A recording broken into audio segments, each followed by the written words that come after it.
बहू और बुलेट। घर के बाहर फट फट फट की जोर से आवाज हुई। सीमा को लगा कि पटाखे फूट रहे हैं। वो डर के मारे घर से बाहर निकली। देखा तो सामने योगेश यानी कि पतिदेव एक बुलेट बाइक पर बैठे हैं। अरे डर गई क्या? बाइक लेकर आया हूँ तुम्हें घुमाने के लिए। सच में? मुझे लगा पटाखे फूट रहे हैं। अरे पटाखे भी फूटेंगे और मिठाई भी बटेगी। माँ को तो बुलाओ। माँ भी बाहर आ जाती है। अरे योगेश बेटा, इतनी जल्दी आ गया? और ये गाड़ी किसकी है? साहब की है? हाँ माँ, तुम्हारा बेटा साहब से कम है क्या? मेरी है। अरे बेटा, इतनी बड़ी गाड़ी ले ली, इससे तो तू घोड़ा ही ले लेता। महंगी पड़ी होगी ना? माँ महंगी सस्ती छोड़ो और मिठाई लाया हूँ, गांव में बंटवा दो। अरे बंटवा क्यों दो? पीछे बैठो, गांव में बांट कर आते हैं। सब खुश थे। योगेश गांव के बाहर एक कोयले की खदान में मजदूरी करता था। मेहनत और अकल से उसने वहां ठेकेदारी का काम सीख लिया और सूझबूझ से ठीक ठाक पैसा बनाने लगा। गांव में बात फैल गई कि योगेश के घर धमाका गाड़ी आई है। ऐसी गाड़ी पहले कभी किसी ने गांव में तो देखी नहीं थी। योगेश और माँ गाड़ी से वापस घर आ जाते हैं। बेटा, बाबूजी ऊपर से देख रहे होंगे और आशीर्वाद भी दे रहे होंगे तुझे।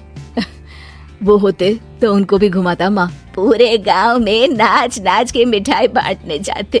जैसे मैंने नाच नाच के बांटी थी जब वो अपने लिए एक साइकिल लेकर आए थे। बस बस, बाबूजी दो बात भी सुनाते कि फटफट वाली फटपटी ले आया। सीमा आगे कहती है, अपने लिए तो ये गाड़ी ले आए और मेरे लिए?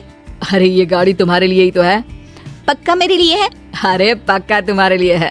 अगली सुबह जब योगेश सो रहा होता है तो उसे बाहर से गाड़ी की आवाज आती है। वो घबराकर चिल्लाता है, चोर चोर, मेरी गाड़ी ले जा रहा है, चोर चोर। माँ भी जागती है और योगेश के साथ दरवाजे की तरफ भागती है। जैसे ही दोनों बाहर निकलते हैं तो देखते हैं कि सीमा गाड़ी चला रही है। अरे बहू, ना कटवाओगी क्या? ये क्या कर रही हो? अरे गिर जाओगी, ये क्या कर रही हो तुम? सीमा गाड़ी को रोक कर कहती है, सारे गांव में घुमा लाई, कहीं नहीं गिरी। क्या? सारे गांव में घुमा लाई? अरे लोग क्या कहेंगे बहू? सोचा क्या एक बार? यही कहेंगे कि कितनी अच्छी गाड़ी है। अरे तुम्हारे बारे में। हाँ, कहेंगे ना कि देखो कितनी अच्छी गाड़ी पर बैठी है। बहू गाड़ी रखकर योगेश और सासू माँ के पास जाती है। तुमने कब गाड़ी चलाना सीखा? हमारे बाबूजी के पास पुरानी स्कूटर थी, सीख ली। फिर स्कूल में एक मास्टर जी भी ऐसी ही गाड़ी लेकर आते थे, उन्होंने सिखा दी। हाँ, स्कूल के मास्टर आजकल यही सब तो सिखा रहे हैं। पढ़ाई का कुछ सिखाते तो कुछ भला होता। अरे बहू, अब गाड़ी मत चलाना। हमारे परिवार में कभी किसी औरत ने पीछे से आगे की सीट पे आने की हिम्मत नहीं की है। तुम भी मत करना, समझी? जी समझ गई माँ जी। सीमा सास की बात सुनकर चुपचाप रसोई में जाकर उदास होकर खाना पकाने लगी है। सास सुबह सुबह मंदिर से पूजा करके लौट रही होती है। तभी उसे दो औरतें रोक लेती हैं और कहती हैं, अरे बहू को थोड़े अच्छे लक्षण भी सिखा दो। गाड़ी चलाने निकली थी, गांव की मर्यादा का कोई ख्याल नहीं है। वही तो। अरे पैसे आने लगे हैं तो क्या मतलब कि किसी रीति रिवाज को नहीं मानोगे? अरे समाज में रहना है तो समाज के ढंग से ही रहना पड़ता है। अरे लाज भी नहीं आई बहू को? चूल्हे चौके से निकलकर सीधे गाड़ी लेकर चौराहे चबूतरे नाप लिए, फाट फाट फाट करते हुए। अरे कुछ कह देना उसे। अरे ये क्या कहेगी, बूढ़ी सास है, इनकी थोड़ी ना चलती होगी घर में। हाँ, बहू की ही चलती होगी, मर्जी भी और गाड़ी भी। सास सब सुनकर घर आती है और बहू को चिल्ला के बुलाती है, अरे नाक कटवा दी सबके सामने गाड़ी चलाकर। औरत जात गाड़ी नहीं चलाती। शहरों में तो 4 पहियों वाली गाड़ी भी चलाती है और हेलीकॉप्टर, हवाई जहाज भी। शहर में थोड़ी ना रहती हो मैडम साहिबा। आज के बाद गाड़ी से ही नहीं, यूं भी निकलना बंद तुम्हारा घर से। माँ सही कह रही है, कहीं भी जाना हो तो मुझे बता देना, मैं लेकर चलूंगा। आज माँ को तुम्हारे कारण कितनी बातें सुननी पड़ी। इतना कहते हुए योगेश वहां से चला जाता है। बारिश की वजह से कारखाने के रोड पर कीचड़ रहता है, इसीलिए योगेश गाड़ी घर रखकर जाता है और किसी से लिफ्ट लेकर कारखाने पहुंचता है ताकि नई गाड़ी गंदी ना हो।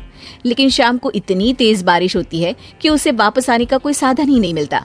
बारिश बढ़ती जाती है। रात के 11 बज जाते हैं। रास्ते में एक नदी का ब्रिज है।